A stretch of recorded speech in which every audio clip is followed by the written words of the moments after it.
Hello and welcome to a new episode of Agritech Weekly. I am Agritech. In this incredible episode of Agritech Weekly, I will be enlightening you on atomic gardening.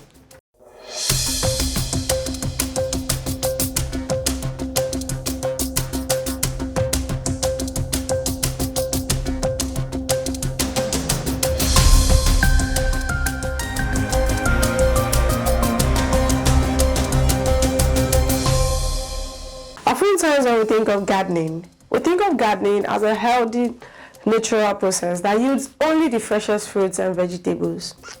As it turns out, many of our modern fruits and plant derivative flavors as a result of genetic mutations caused by gamma radiation exposure. The most noticeable plants affected by these deliberate irradiations are peppermint and grapefruit. So how did radiation exposure become a useful tool?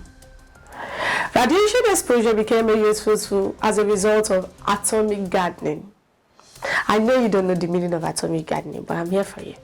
Atomic gardening may sound like something out of a science fiction novel, but gamma ray gardening is a very real part of history. Believe it or not, both scientists and home gardeners were encouraged to start experimenting with radiation in their gardens.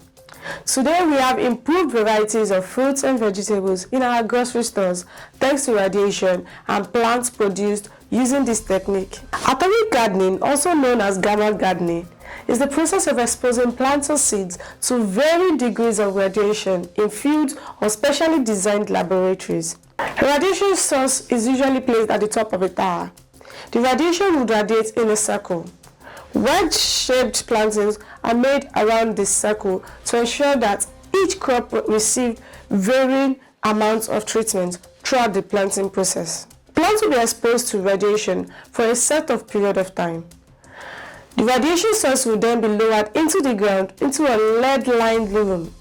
When it is safe to do so, scientists and gardeners will then go out into the field to observe the effect of the radiation on the plants. While plants closest to the radiation source die the most frequently, those further away begin to mutate. Some of these mutations would later turn out to be advantageous in terms of fruit size, shape, or even disease resistance. Japan's Institute of Radiation Breeding owns the world's largest and only surviving gamma garden. The 200-meter diameter circular garden is completely surrounded by an 8-meter wall. The radiation in the garden is caused by gamma rays emitted by cobalt-60.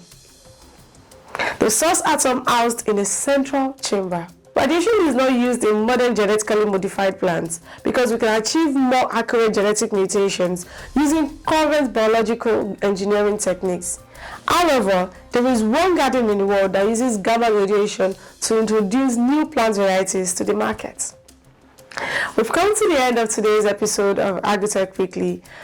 Trust you enjoyed it and you learned a lot. Thank you for joining us, and don't forget to follow us on all our social media platforms and subscribe to our YouTube channel at Agribusiness Weekend. For advertisements and partnerships, contact us via our social media platforms or call the numbers displayed on the screen. I remain your humble host, Agritech, think different.